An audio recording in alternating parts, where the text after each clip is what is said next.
મનોવિજ્ઞાનની સૌથી પ્રભાવશાળી વિચારધારાઓમાંની એક એટલે વર્તનવાદ બિહેવિયરિઝમ. TATHS પરીક્ષા માટે આ મુદ્દો ખૂબ જ મહત્વનો છે કારણ કે આધુનિક શિક્ષણ પદ્ધતિઓમાં વર્તનવાદી અભિગમનો વ્યાપક ઉપયોગ થાય છે. નીચે મુજબ તેની સવિસ્તાર સમજૂતી છે. 1. પ્રણેતા અને ઉદ્ભવ. J.B. વોટસન. J.B. વોટસન તેમને વર્તનવાદના પિતા માનવામાં આવે છે. 1913માં તેમણે મનોવિજ્ઞાનને ચેતના કે મનના વિજ્ઞાનમાંથી મુક્ત કરી વર્તનનું વિજ્ઞાન બનાવ્યું. મુખ્ય માન્યતા: મનોવિજ્ઞાન માત્ર એવી બાબતોનો જ અભ્યાસ કરવો જોઈએ જે જોઈ શકાય, ઓબ્ઝર્વેબલ અને માપી શકાય, મેઝરેબલ હોય. વિચારો કે સંવેદનાઓ દેખાતી નથી, તેથી તેનો વૈજ્ઞાનિક અભ્યાસ શક્ય નથી. 2. વર્તનવાદના પાયાના સિદ્ધાંતો. વર્તનવાદ મુખ્યત્વે ઉદ્દીપક, સ્ટિમ્યુલસ અને પ્રતિચાર, રિસ્પોન્સ વચ્ચેના જોડાણ પર આધારિત છે, જેને SR થિયરી પણ કહેવામાં આવે છે.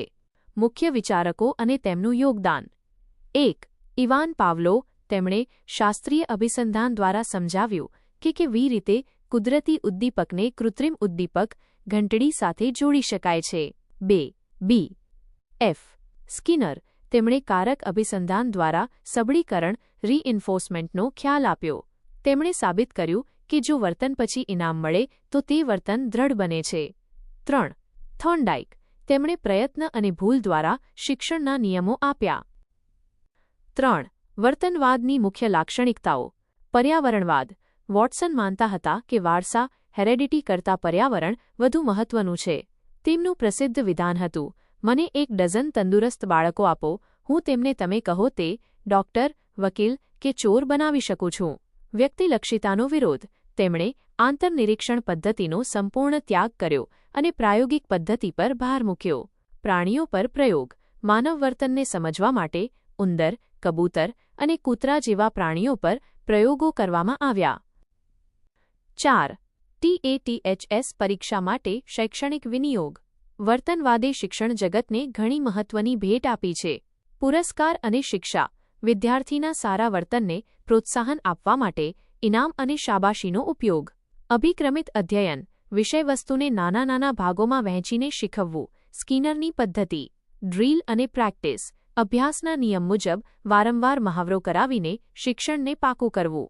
વર્તન સુધારણા. Behaviour modification. વર્ગખંડમાં શિસ્ત જાળવવા અને નકારાત્મક ટેવો છોડાવવા માટે ઉપયોગી. 5. ટૂંકમાં તુલનાત્મક સમજ. Quick table. મુદ્દો. વિગત. અભ્યાસ વિષય. બાહ્ય વર્તન. External behaviour. મુખ્ય પદ્ધતિ. નિરીક્ષણ અને પ્રયોગ. ઓબ્ઝર્વેશન અને એક્સપેરિમેન્ટ. મુખ્ય સૂત્ર. S. રાઇટરો R. Stimulus leads two response. શિક્ષણ પર ભાર. મહાવરો, પુનરાવર્તન અને પ્રબલન. પરીક્ષામાં પૂછાઈ શકે તેવો પ્રશ્ન. મનોવિજ્ઞાનને વર્તનનું વિજ્ઞાન તરીકે પ્રસ્થાપિત કરનાર મનોવૈજ્ઞાનિક કોણ હતા? જવાબ. J.B. વોટસન.